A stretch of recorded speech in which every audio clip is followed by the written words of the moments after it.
Olá, boa noite pessoal. Essa aqui é a gravação de uma aula síncrona sobre o roteiro 2 de análise 2. A gente vai dar uma olhada no conceito de continuidade de funções. Tá? Vou pedir para a parte técnica tocar a abertura e depois a gente volta direto para o roteiro.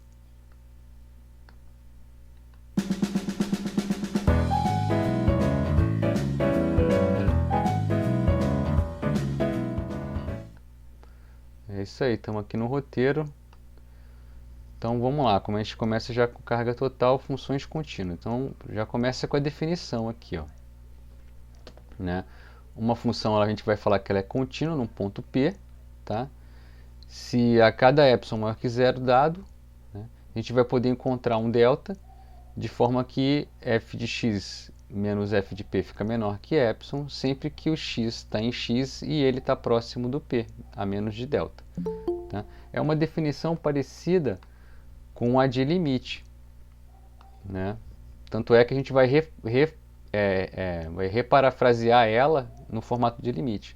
Então, o que acontece? A imagem da função fica arbitrariamente próxima da imagem do p, né? Sempre que o x estiver suficientemente próximo do p. Então, esse arbitrariamente é o epsilon qualquer e suficiente é esse delta. Existe esse delta. Tá? Aí você pode trocar para símbolos aqui, né? Para todo epsilon maior que zero existe um delta, de forma que x menos p menor que delta vai implicar f de x menos f de p menor que epsilon. E também tem a versão em vizinhanças. Né? Para toda vizinhança epsilon do f de p, vai existir uma vizinhança delta do p, onde a função leva toda essa vizinhança dentro dessa. Tá? Tem também uma linguagem topológica, né, que vai levar em consideração a topologia natural da reta, que é a topologia dos intervalos abertos. Né? Então, assim, a f é contínua num ponto P, se e somente se, dado uma epsilon vizinhança aberta W de f de P, a sua imagem inversa é alguma delta vizinhança aberta de P em X. Essa aqui é a definição topológica. Quando você abandona, vai para espaços mais abstratos, é essa vizinhança que é esse tipo de definição de continuidade que você usa. Tá? Você pode abstrair para os espaços métricos essa definição e depois, mais geralmente, para espaços topológicos. Ok. Caso contrário, se não valer nenhuma dessas três coisas que são a mesma coisa, mas escritas de forma diferente, né, a f é dita descontínua em P.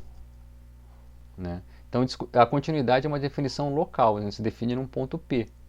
Né? Então, a descontinuidade também é uma coisa em ponto P. Quando ela é descontínua, significa que isso não acontece.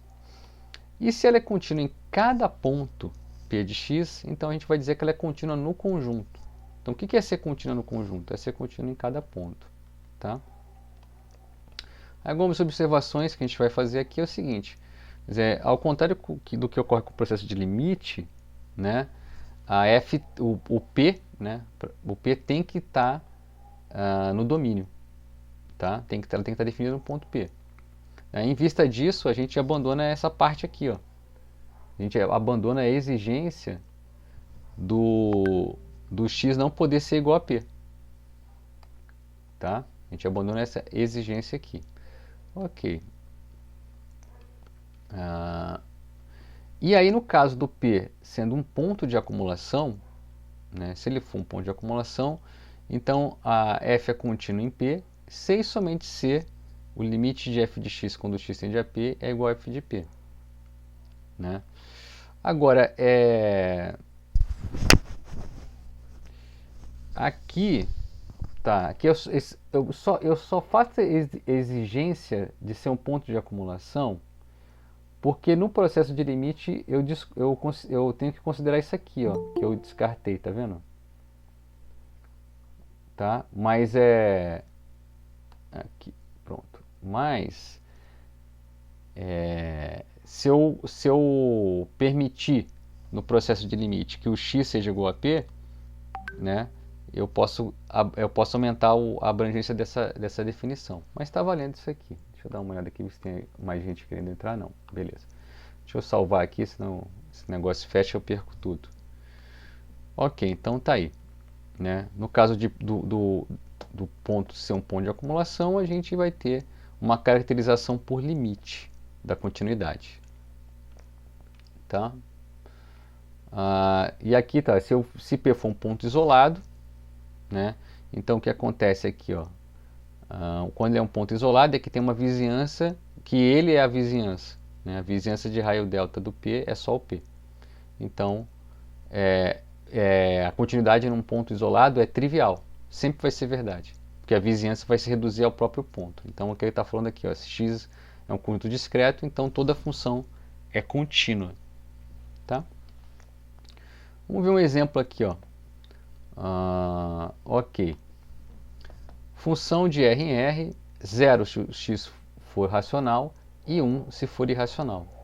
Então, a gente viu no exemplo 7 do roteiro 1 que o limite dessa função não existe para nenhum ponto da reta. Né? Então, repara que se para ela ser contínua, esse limite teria que existir. Essa é a caracterização que a gente fez aqui em cima, tá vendo? Aqui, ó. F é contínuo em P, C e somente C, limite de f de x é f de P quando x vai para P. Isso não acontece com nenhum ponto da reta. Então, ela não pode ser contínua em nenhum ponto. Tá? Então, vamos lá. O segundo exemplo são as funções seno de 1 sobre x e x sobre módulo de x, que são descontínuas em zero, também pela razão do limite. Né? Não possui limite quando x vai para zero. Então, se não possui limite, não vai dar certo. Terceiro exemplo, a função constante, ela é contínua, né? Para toda a reta real. Então, de fato, né, ele vai começar aqui uma argumentação. Dado um epsilon maior que zero, a gente pode tomar qualquer valor delta maior que zero, que a gente vai ter o quê? A gente vai ter... faço por limite? Não vou fazer por limite não. A gente vai ter x menos c menor que delta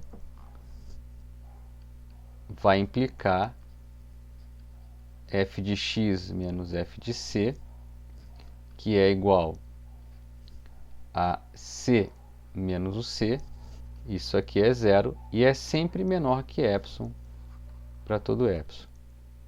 Então, ó, dado um epsilon qualquer, pego meu delta é um delta qualquer delta vai satisfazer essa desigualdade, e aí então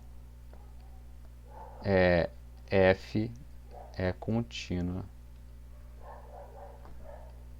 em C. Né? Mas C é um ponto qualquer. Perdão. Eu falei C? É que ele falou P, né? Eu devia ter colocado P aqui, ó. Eu vou consertar. Vou botar P. P, C, C, para todo epsilon. E F é contínua em P. Fechou. Exemplo 4. A função identidade. Quer dizer, a função identidade pega o x e leva nele mesmo. É contínuo em toda a reta real. Alguém sabe me dizer qual é o delta que a gente pega? Dado um epsilon maior que zero, basta tomar delta igual a quanto?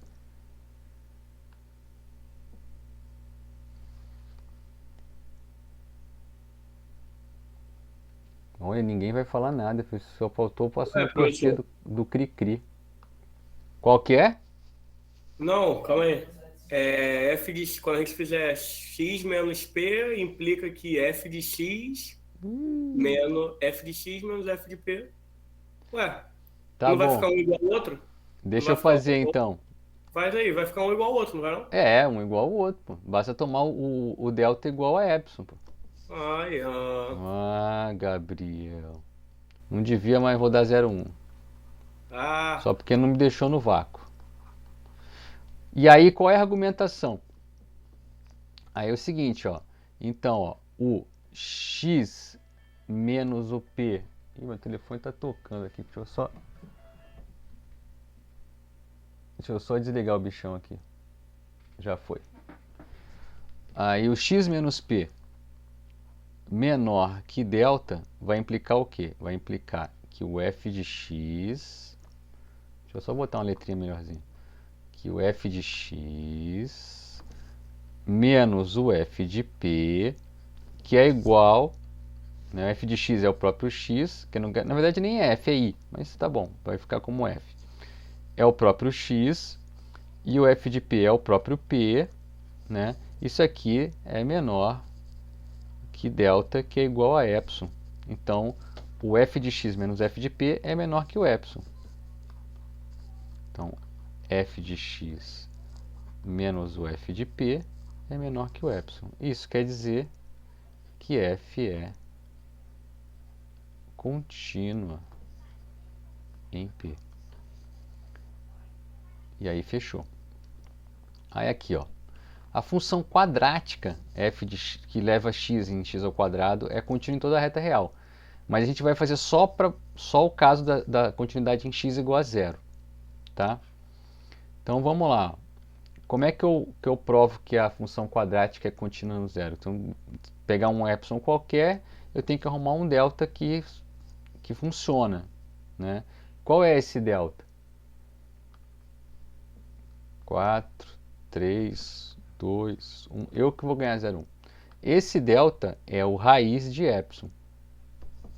Tá? Por quê? Porque se eu fizer x menos 0 menor que delta, né? Isso aqui, x, né, vai implicar o quê? Vai implicar que f de x menos f de 0, que é igual, aqui, peraí, deixa eu só voltar um pouquinho, f de x menos f de 0, que é igual, o f de x é x quadrado, e o f de 0 é 0, isso aqui é igual a x quadrado menos 0, que isso aqui é módulo de x quadrado, que é módulo de x ao quadrado, e como o x é menor que delta, isso aqui é menor que delta ao quadrado. Agora, delta ao quadrado é raiz de epsilon ao quadrado, que é igual a epsilon. Ou seja, f de x menos f de 0 é menor que epsilon.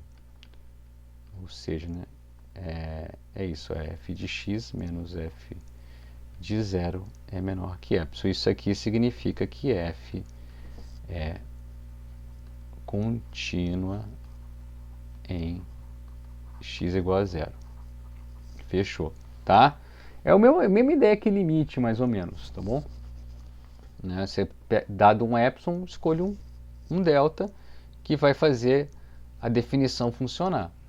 E nosso primeiro teorema que aparece aqui é o teorema das operações com funções contínuas, que é uma mão na roda muito grande, porque, de fato, assim como a gente trabalhou com limite, o limite para definição é um negócio que é difícil de se manejar. Precisa de muito talento para manejar ele. Né? Por isso que se faz necessário todo um aparato teórico para você poder calcular limites e, em particular, calcular continuidade também, sem se prender à definição. Então, vou pegar duas funções contínuas no mesmo ponto. Né? Então, a soma de função contínua é função contínua e o produto é contínua também em P. Assim como o quociente também de funções contínuas é contínua, só que tem um detalhe. Né? O quociente ele vai pedir que o G não se anule em P, que a função de baixo não se anule em P. Porque se ela se anula, deixa de ser contínua. Por quê? Né? Porque esse ponto passa a não mais estar no domínio. Tá bom? Então a demonstração é basicamente essa aqui. Ó. Em pontos isolados, toda função é contínua, né? Então eu tenho que demonstrar. Né? A soma e o produto também vão ser. Tá? Em ponto de acumulação, né?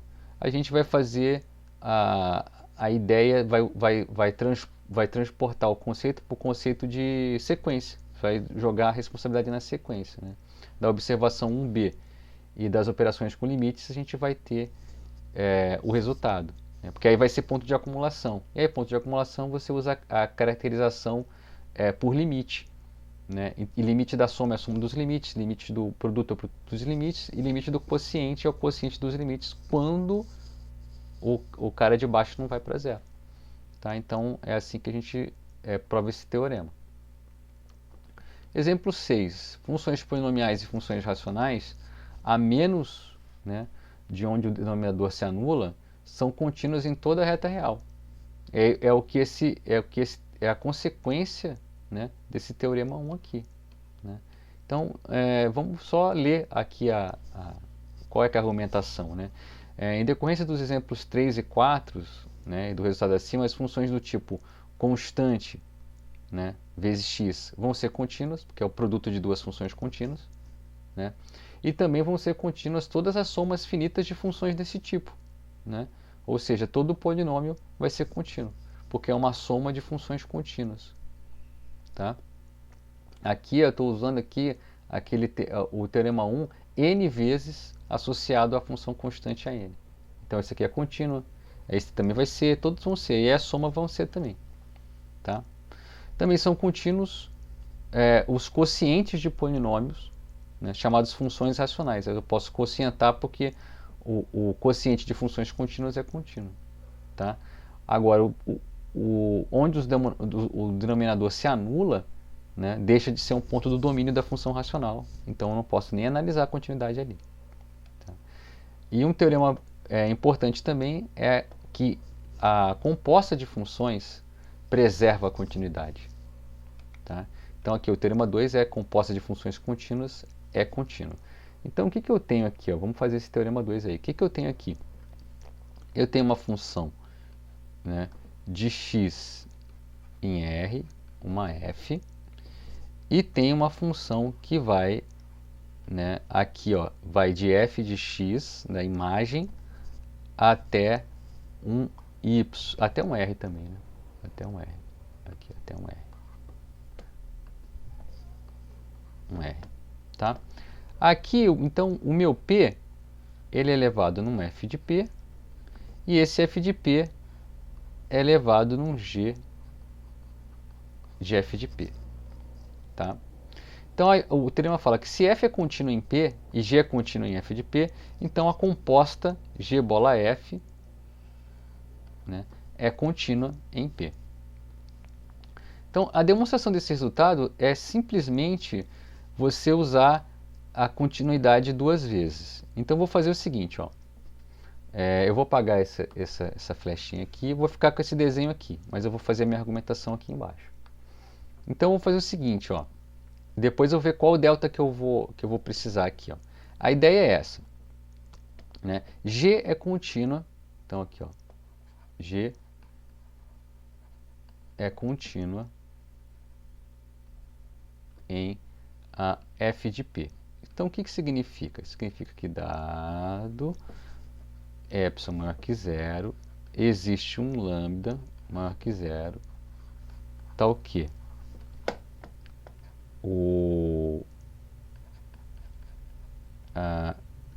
perdão, aqui, ó, tal que vou botar assim, ó, y menos f de p menor que lambda implica que o g de y menos o g de f de p é menor que epsilon. Tá? Agora, né, f é contínua. Como f é contínua, para esse lambda maior que zero, vai existir um delta maior que zero, tal que x menos p menor que delta vai implicar que f de x menos o f de p é menor que o lambda. Tá? Então, né, tomando esse delta aqui, né, assim, para delta maior que zero, existe para delta maior que zero,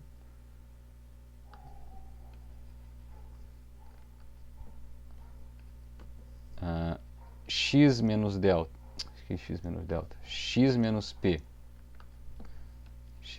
p menor que delta, vai implicar que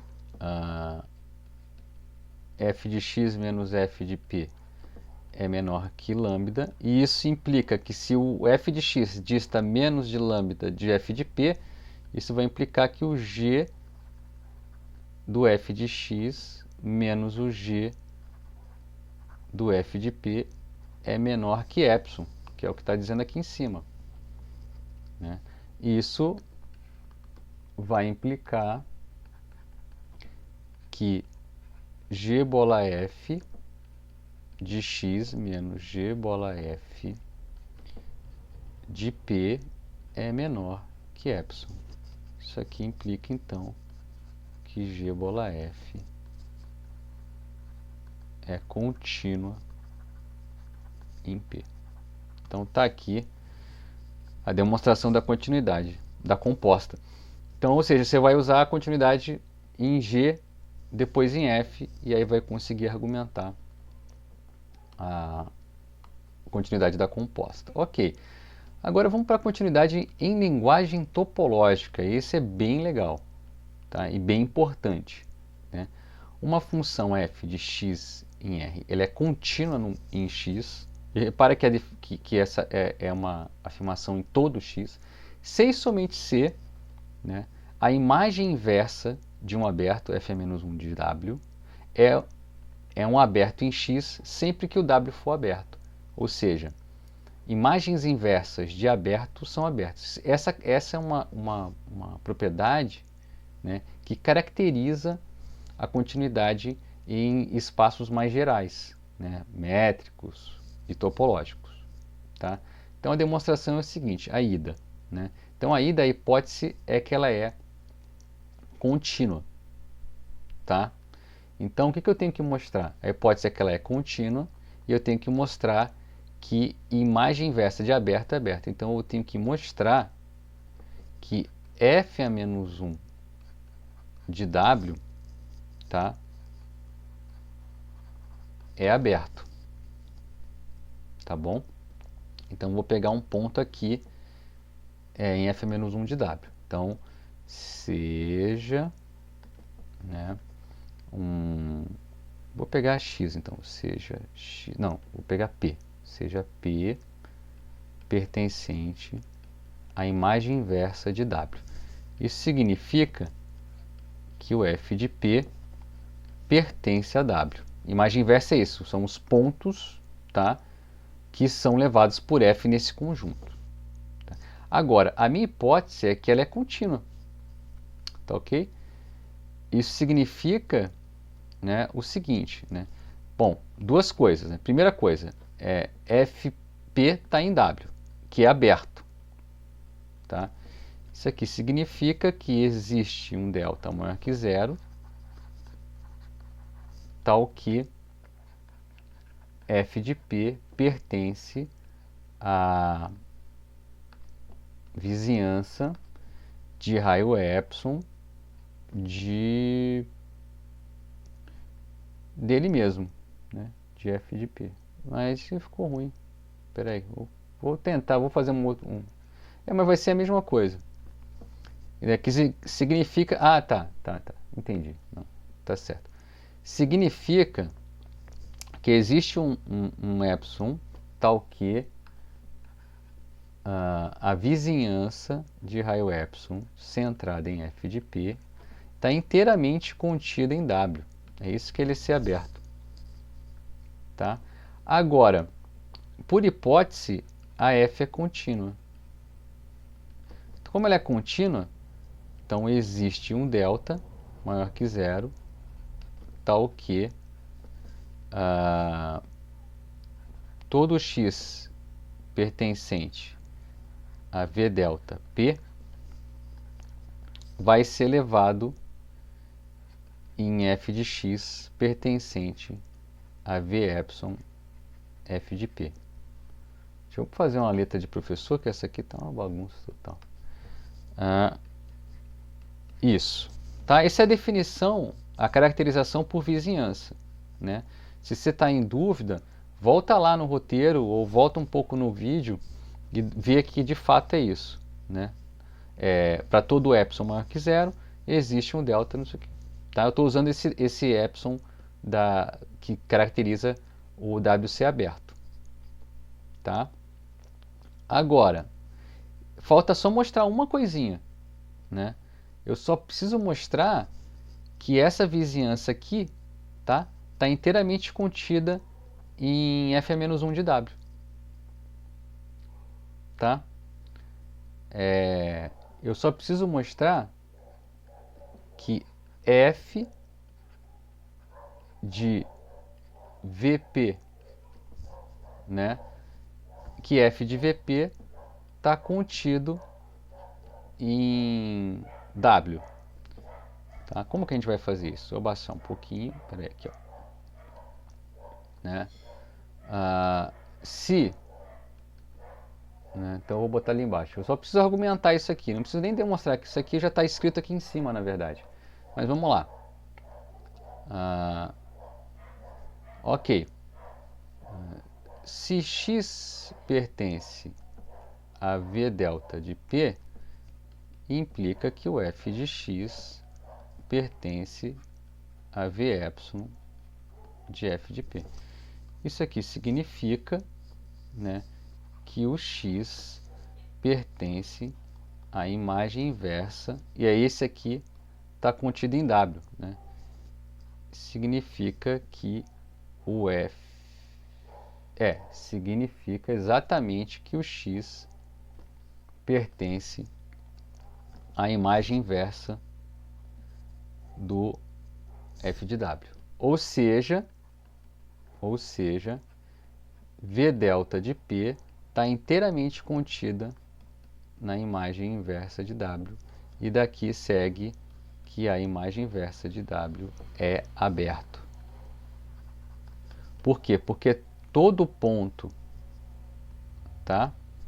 Por quê? Porque todo ponto aqui dentro contém uma vizinhança.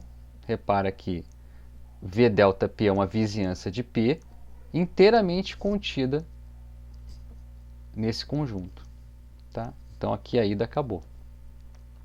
Tá? Implica que existe V delta de P. Vou só reescrever isso aqui. Vizinhança de P inteiramente contida em f(-1) de W. Não é nem implica, é C somente C. Então ele é aberto. Tá? Então tá, a ida já foi. Agora o que vai acontecer? Eu vou mostrar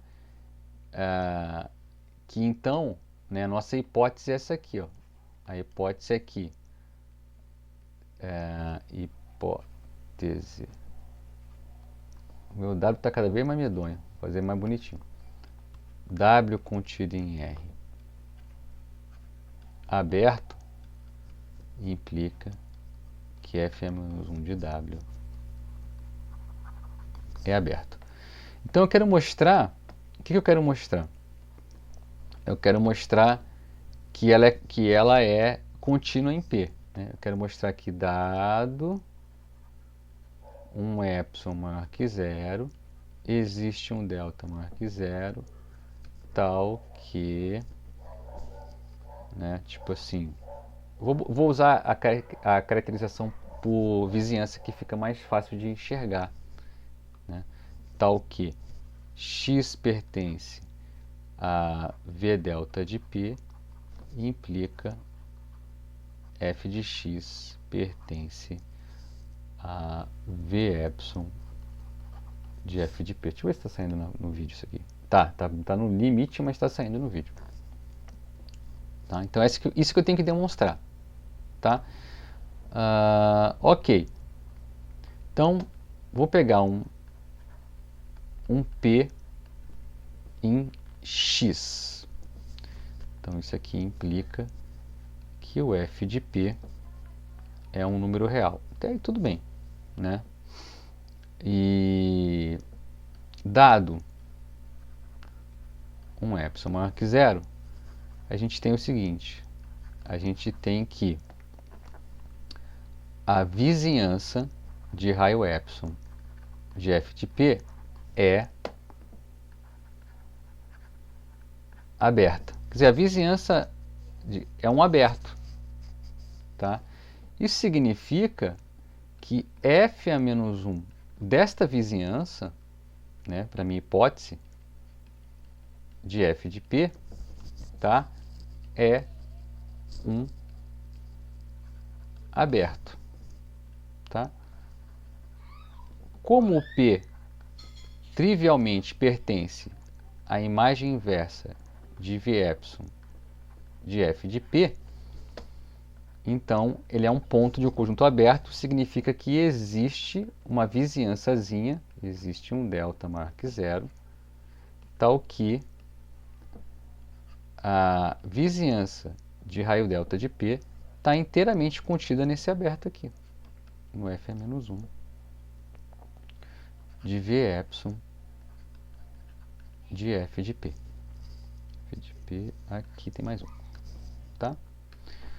Ok, né? Então, dado um epsilon, vai ter que existir um delta de forma que isso acontece, né? E escrevendo de outra forma, né? Isso aqui, ó, x pertence a v delta de P implica f de x pertence a f de v epsilon de P. Aqui. Ou seja, ela é contínua, né? Perdão. Isso, é isso mesmo, tá certo, certíssimo. Ela é contínua, pela caracterização por vizinhança, ela é contínua em P. Isso aqui é equivalente, é a mesma coisa de dizer que f é contínua em P. E P é um ponto qualquer, né? Então ela é contínua em todo x. P é um ponto qualquer de x. Está aqui então a caracterização por abertos de continuidade. Tá? Ok, pessoas, vamos lá. Segunda seção é continuidade e outra propriedade topológica que é a conexidade. Quem que me fala aqui qual é a definição de conexidade? Na verdade, é uma daquelas coisas que a gente define o que não é. Né? Professor, poderia falar dando exemplos? Oi, Diana, tá muito baixo o teu áudio. E agora? Você consegue escrever ou falar um pouquinho mais alto? E agora? E agora? Não precisa gritar, não. Você pode escrever no chat ou falar um pouquinho mais alto. Vai, Bom, tô ouvindo. professor, Vou aumentar teu tá dando retorno aqui, para ó. ouvir? Fala aí agora. Bom, eu acredito que um exemplo de conjunto que não é conexo, que é desconexo, seria, por exemplo, a união entre dois intervalos fechados, tipo 1 e 2, união com, sei lá, 10 e 14. Tá. Valeu, Diana. Tá, você deu um exemplo, né? Mas o que eu estava pedindo é a definição. Ok. Para a gente não perder, para a gente continuar no fluxo, eu vou te dar o teu 01, que você fez um esforço aí, até gritou aí, deve ter assustado alguém em casa. E, e vou dar a definição aqui, né? A definição de desconexo, que é o que a gente dá, né? A gente vai trabalhar com a definição de desconexo. A definição é a seguinte, deixa eu ver, é essa mesmo, né? A gente pega e vai falar que é desconexo quando eu acho que eu tenho que... existem dois abertos disjuntos não vazios, tá? Tais que eles estão... que você consegue dividir o conjunto. Vamos lá, então. Aqui a definição aqui embaixo, ó. Tá? A própria cola aqui, ó. A cola está aqui embaixo. Eu pensando aqui, a cola ali embaixo.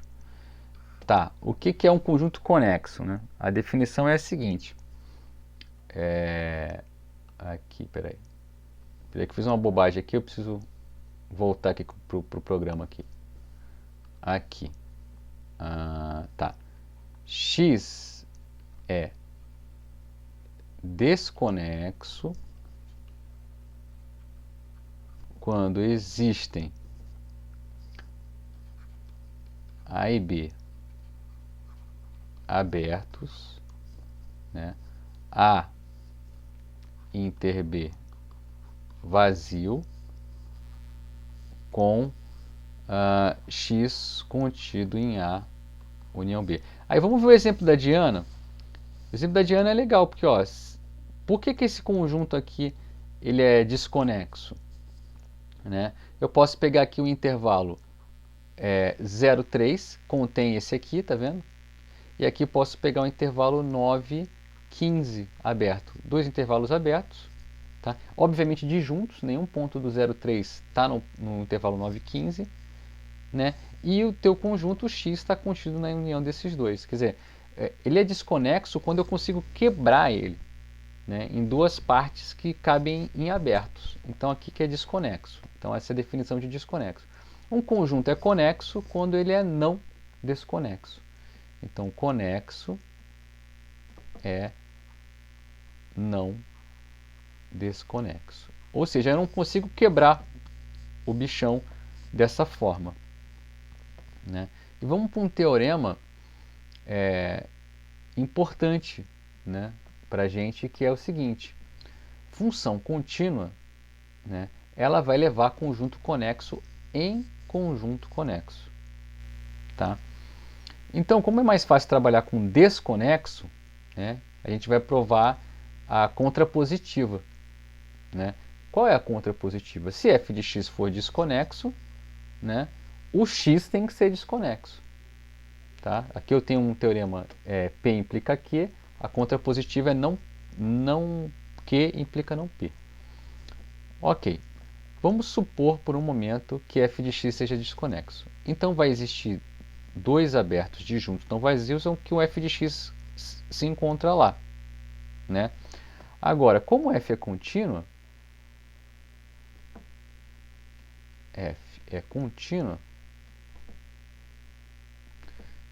então o f a menos 1 de A e o f a menos 1 de B são abertos.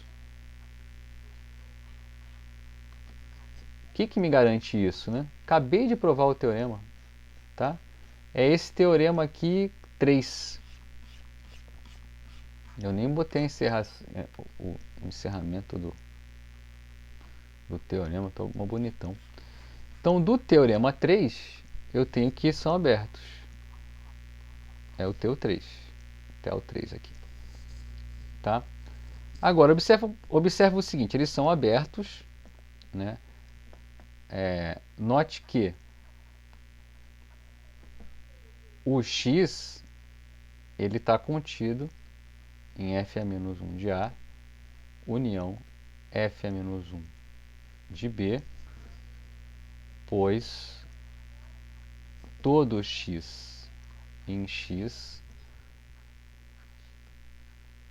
satisfaz f de x pertencente ao f de x, né?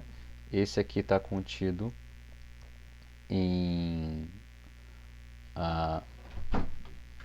esse aqui está contido, deixa eu ver aqui, tá, em f de x, aqui está contido em A união B, né? Ou seja, né, ele pertence, o f de x pertence ao f-1 de A união f-1 de B. Por quê? Porque o f de x, o f do conjunto x, ele está na união aqui, tá certo? Ou seja, a imagem, esse carinha está em A ou está em B. Tá? Se ele está em A, então o f de x está em f-1 de A. Se ele está em B, então o f de x está em f-1 de B. Então, de fato, f de x está contido na união. De fato, esse cara aqui, né, o f de x, está nessa reunião aqui. Tá? Além disso, né, deixa eu apagar aqui. Se ele tiver, né, se x pertence a A inter B, isso quer dizer que o f de x pertence a o f de A e não é esse argumento, não. Se ele está em A inter B, então se ele está em A inter B, ele está nos dois ao mesmo tempo. Então, o f de x pertence ao f-1 de A e pertence ao f-1 de B, porque ele está em A e B ao mesmo tempo. Então, se o x está em A, interseção B, então a imagem dele está na imagem inversa de A e na imagem inversa de B. Olha, escrevendo bobagem aqui, né? Aqui tem outra bobagem, ninguém me boicota, né? Ninguém me boicota. Aqui é x, ó. Vou voltar lá em cima. F de x está aqui, em f de x está contido em A união B. Então, isso significa que o x está... Então, o f de x está em A, que é a mesma coisa que, que o x está na imagem inversa do A, ou f de x está em B, que é a mesma coisa do x está na imagem inversa de B. Então, aqui é x. Né? Então, o x está aqui dentro. Então, significa que qualquer x que está em x, né, ele vai estar nessa reunião. Ok? Além disso, se o x está na interseção, da mesma forma, você vai ter o quê? Da mesma forma, você vai ter que o x está em A, que é a mesma coisa que dizer que o x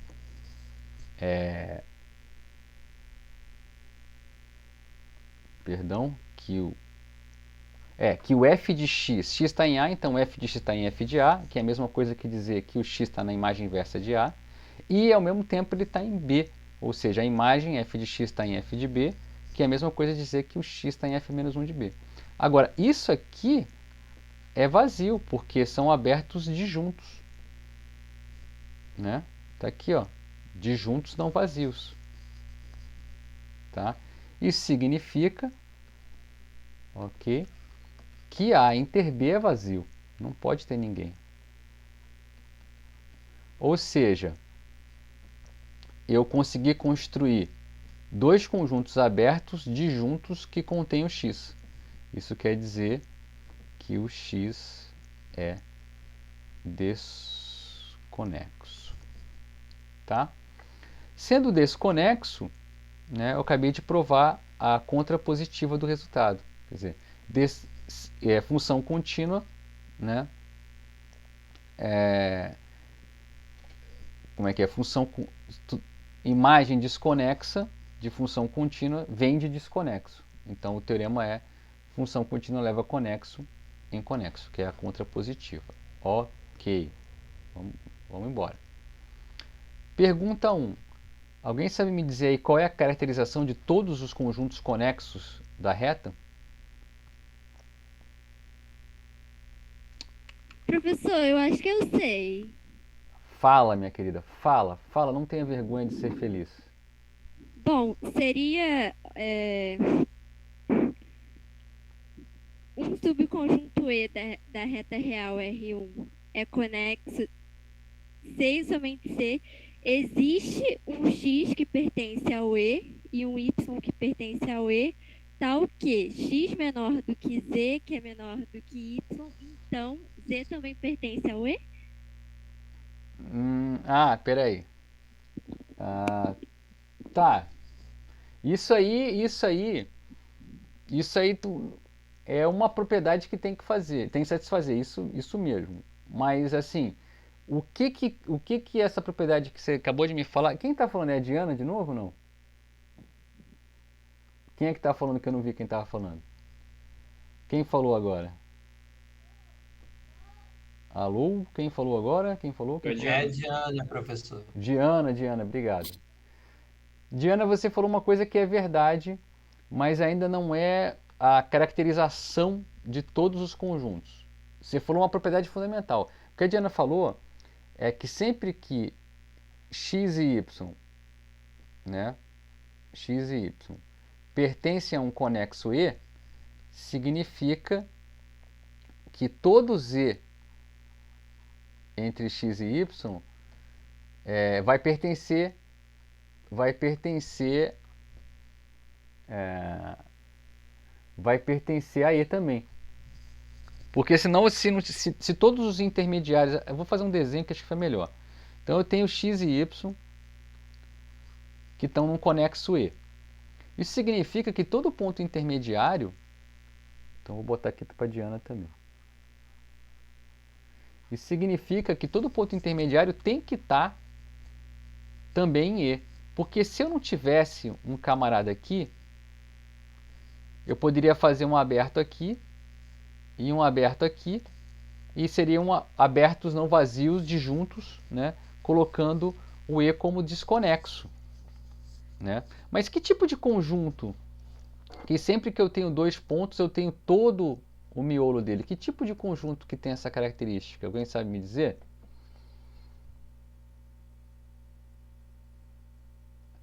Vou responder então e vou ganhar meu 0,1 aqui. Ó. São intervalos. Os conexos da reta são intervalos. Porque o que acontece? Sempre que eu tenho dois pontos em um conexo, para ele manter a conexidade, eu tenho que ter todos os pontos que estão entre eles. E os conjuntos que têm essa característica, que sempre que eu pego dois pontos, eu tenho que ter um miolinho dentro, só pode ser intervalo. Tá? Tem que ser intervalo, tem que estar todo mundo entre... Né? Então, isso aqui são os intervalos. Então, o corolário desse teorema aqui, ó, função contínua leva conexo em conexo, é o nosso teorema do valor intermediário. Tá? Que ele fala o quê? Eu pegar uma função de AB em R, né, contínua, né, com f de A menor que f de B. Né? Só uma hipótese. Tá? Se D é um ponto que está entre f de A e f de B, então tem que ter um ponto no aberto, tá? Tal que f de x é igual a D. Ou seja, uma função real contínua assume todos os valores intermediários em um intervalo. Vamos demonstrar esse teorema. Né? Então, f é contínuo em AB. AB é um intervalo, é conexo. Significa que a imagem inversa, significa que a imagem dele, a imagem direta, é um conexo da reta. É um conexo da reta, né? Então o f de AB é um intervalo.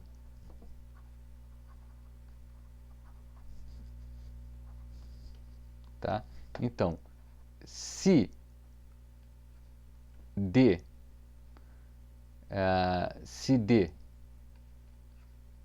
é tal que f de A menor que D menor que f de B, significa que, como ele é um intervalo, né, significa que o D tem que estar nesse conexo aqui, tem que estar no f de AB. Ou seja, né, existe um C, né, pertencente a AB. Por que AB? Porque ele não é nem igual a f de A e nem igual a f de b. Então eu descarto, como o d ele não é igual a f de a e não é igual a f de b, eu descarto a possibilidade dessa imagem vir das extremidades. Tá? Então, né, existe um C, né, que está entre A e B, ok, com f de C igual a D. Por quê? Porque o D está aqui, está na imagem direta, ou seja, tem alguém do intervalo fechado que chega nele, mas não pode ser das pontas do intervalo fechado, porque as pontas não batem com ele.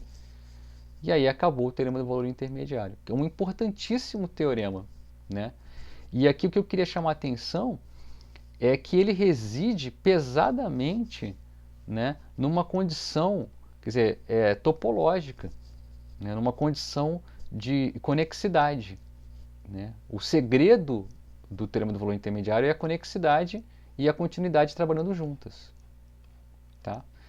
Cara, e aí a gente encerra, né, todo o conteúdo teórico dessa aula. Né? O que eu vou fazer agora é aproveitar que a gente tem um tempo, né? Deixa eu salvar para não perder esse arquivo, e vou ficar à disposição para esclarecer dúvida. Eu vou dar um pause na gravação e aí eu volto se eu achar que tem uma dúvida que é importante ir para a aula gravada. Tá? Eu vou dar aqui só um pause. Então até daqui a pouco. Bom, voltou a gravar. É isso aí, gente. A gente tirei uma dúvida aqui ou outra pontual do exercício. Nada que vale a pena ser gravado. E com isso a gente vai encerrando a aula, né? E desejando um bom estudo a todos. O pessoal da técnica vai tocar a vinheta e a gente vai embora. Uma boa noite, um abraço, até mais.